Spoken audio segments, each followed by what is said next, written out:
time we have an opportunity to meet governors or people who work for county governments in our counties, Mr. Speaker, sometimes they take us to task. And because, Mr. Speaker, we always tell people in our counties that we are the people that pass the division of revenue bill and therefore affording our counties cash resources which they spend, Mr. Speaker. But then sometimes these disbursement of funds take months, Mr. Speaker, and therefore service delivery is affected in a negative way. Mr. Speaker, as we support this motion, it's also important that we emphasize that the Treasury follows strictly the disbursement schedule that we are going to pass, Mr. Speaker, so that our counties can also be able to plan. Honorable Speaker, when you do not know when funds will be availed to you, it is very hard for you to plan. And for counties to offer services, Mr. Speaker, they have to do proper planning in good time. And it's only through following of this particular disbursement schedule that we are going to pass through this motion, Mr. Speaker, that counties can be able to plan and deliver services to our people. We have had very many problems also with the delayed salaries for those that work for the county government.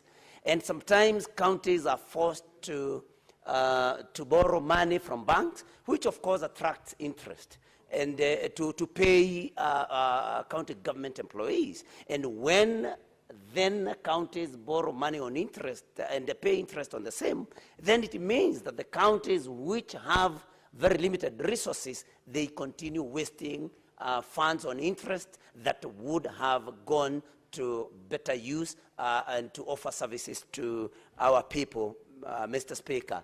And so the Treasury should and must follow strictly this disbursement schedule and disburse money at the right time as per the schedule, in order for counties to be able to continue offering services in the right way, and so that we can also be able to oversight. Because if we know that counties have received funds in time, then we will be able to ask those very important questions as to why services have not been delivered, or as to why there are delays in delivery of the same. And so, Mr. Speaker, I support this motion that we pass this, that disbursement schedule be approved, so that, Mr. Speaker, we can continue doing the service that we are supposed to do to our counties. Thank you, Mr. Speaker. I support. The Senate Majority Leader.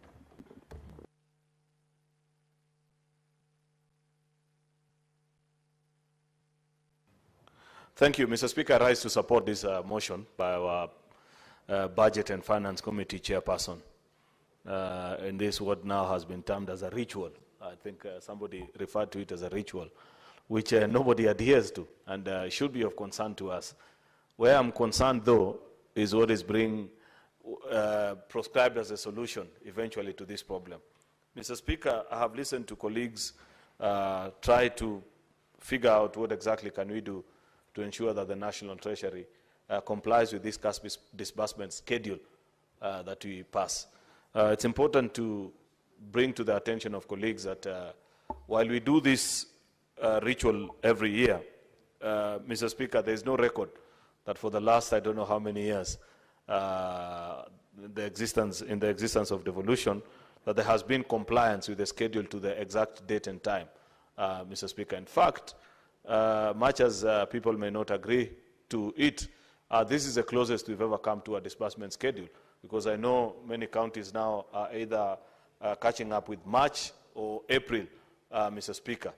We have had instances in the past, Mr. Speaker, where we have gotten to June and counties haven't received their December disbursements. I know, Mr. Speaker, you know this for a fact.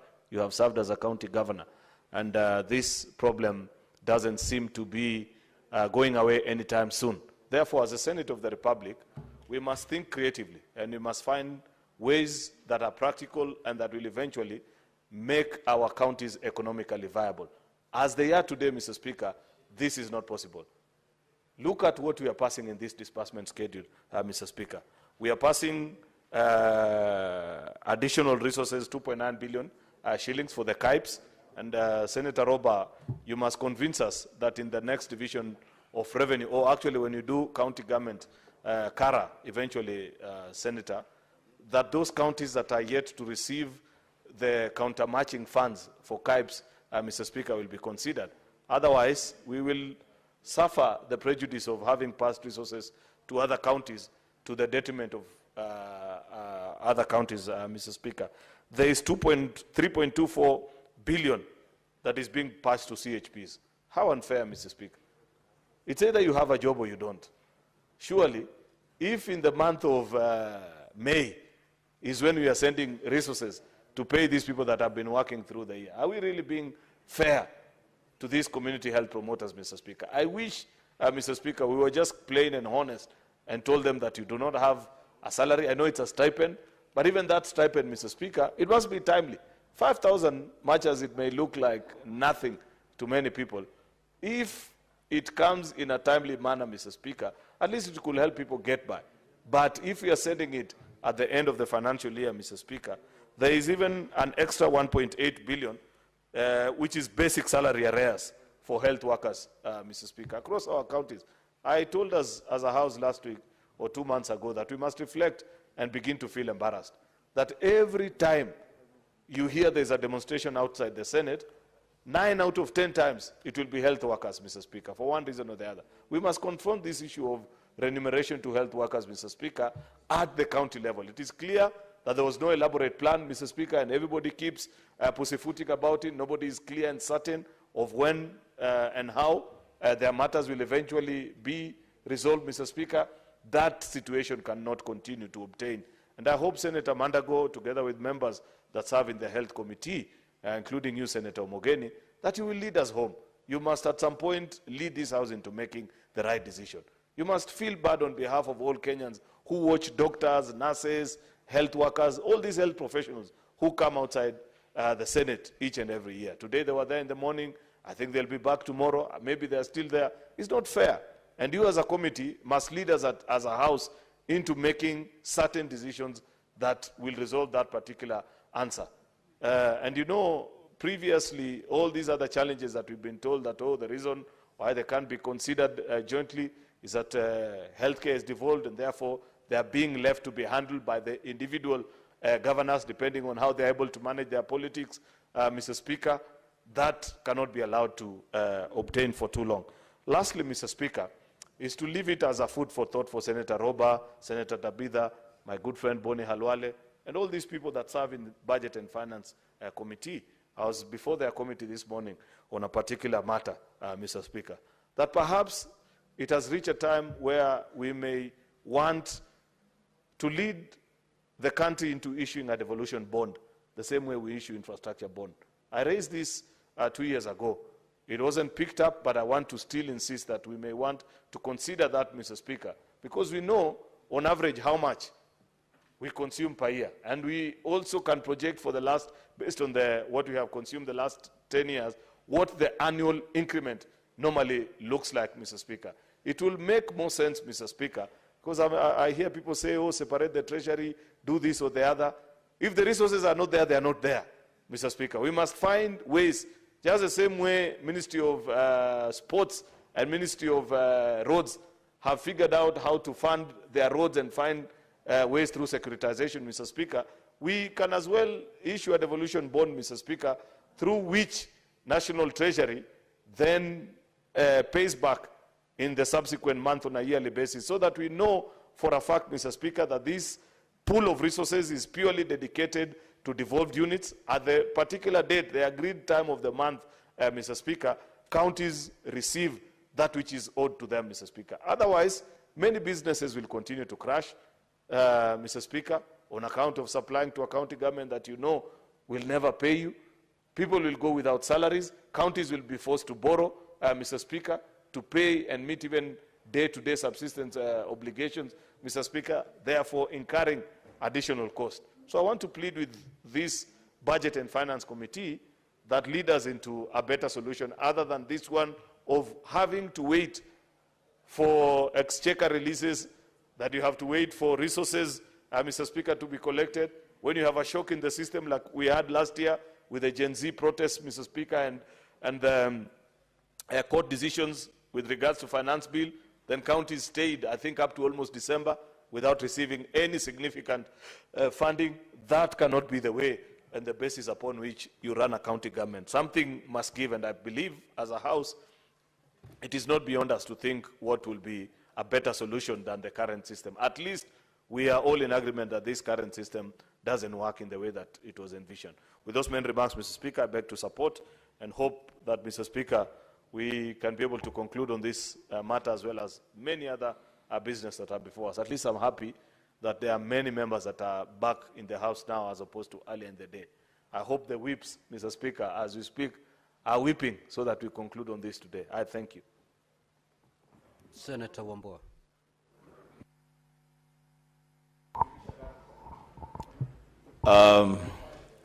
I thank the Speaker. Mr. Speaker, I hear the majority side is weeping from the comfort of their chairs. Mr. Speaker, I rise in support of the disbursement schedule. I want to make a few comments on it, Mr. Speaker. One, looking at the first schedule, I associate myself fully with the comments by the majority leader. That surely, Mr. Speaker, this is May, actually end of May, the time that we are now trying to approve this schedule for certain cadres of public servants in our counties to begin to receive their pay, and they have already worked for this number of months. Mr. Speaker, something must happen. A decision, Mr. Speaker, has got to be made. And I think this Senate, Mr. Speaker, has a role to play in making that firm decision, led, of course, by our majority leader. Mr. Speaker, this issue of CHPs, it's becoming a national nuisance, really. Mr. Speaker, we cannot live in a country where people who are offered a service, contracted to offer a service, then must also take to the streets for them to be paid for the services for which they have been hired and contracted. A solution, Mr. Speaker, to the CHPs must be found. We must not sit pretty in the Senate, knowing as it were, Mr. Speaker, that health is a devolved function. I think, Mr. Speaker, I would want to challenge the Senate Committee on Health, led by Senator Madago. Mr. Speaker, I know they have tried to do what they have tried to do, but I want to challenge them to now draw the line in the sand and say enough is enough. We cannot have these demonstrations outside Parliament, in the streets of Nairobi, every day, every week, for people just demanding the same thing, and it is their right to be paid this money, Mr. Speaker. Something really must happen so that we get done with this matter. Mr. Speaker, on the issue of, under the same schedule, the first schedule, on the issue of CAIBs.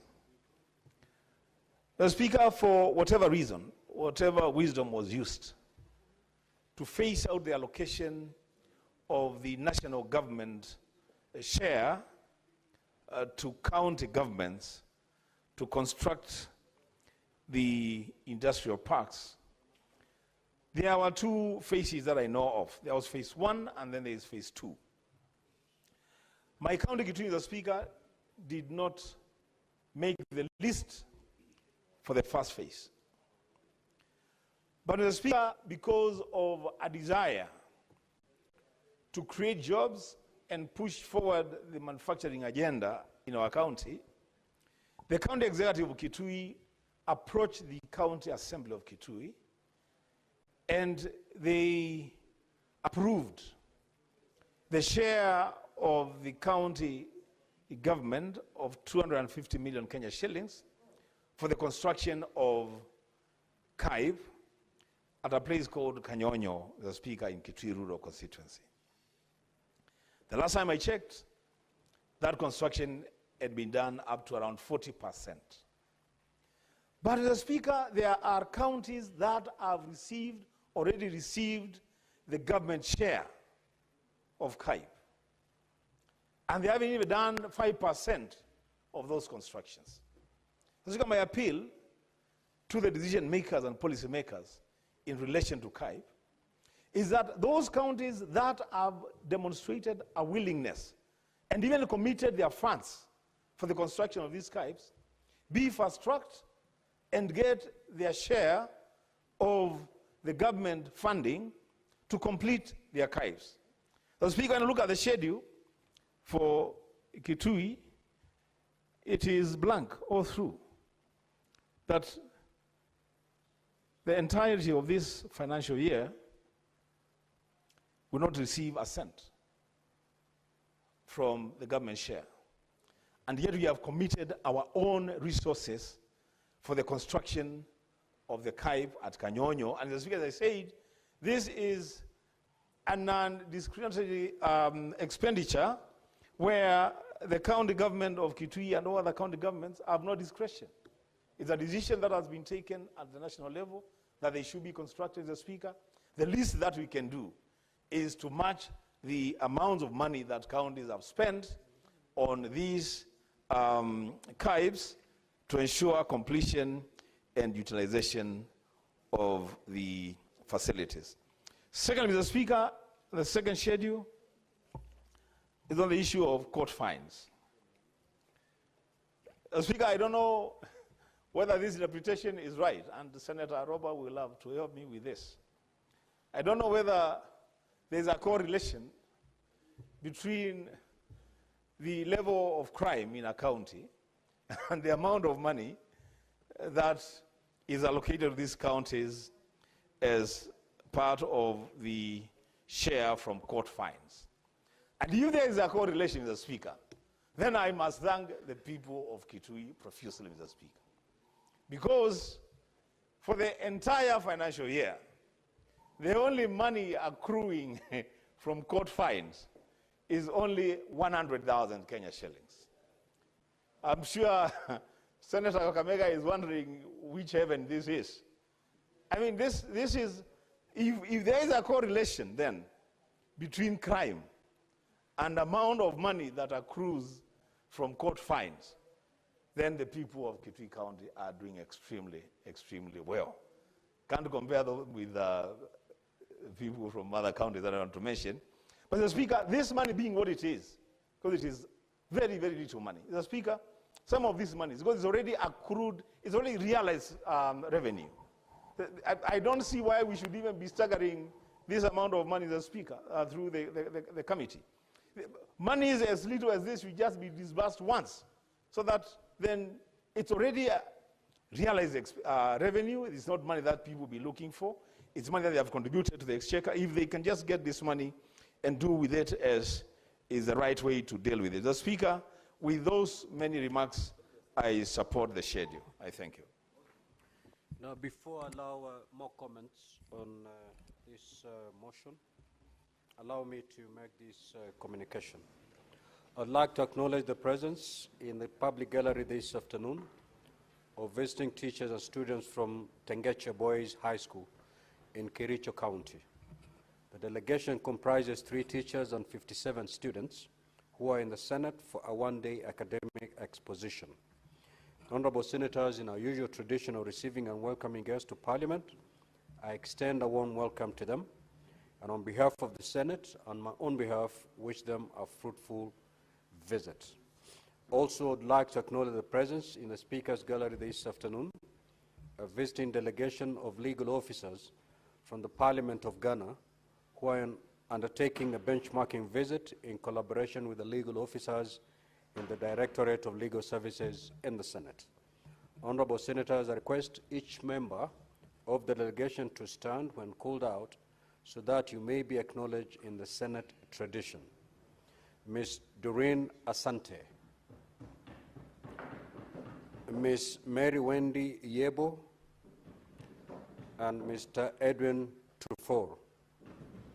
Honorable Senators, on behalf of the Senate and on my own behalf, I extend a warm welcome to them and wish them a fruitful visit. I'll call upon the Majority Leader to extend a word of welcome to both delegations. You may proceed, Majority Leader. Good. Thank you. Mr. Speaker, I join you on behalf of my colleagues here in the House this afternoon to welcome this visiting delegation from Tengecha High School. This is one of the top performing schools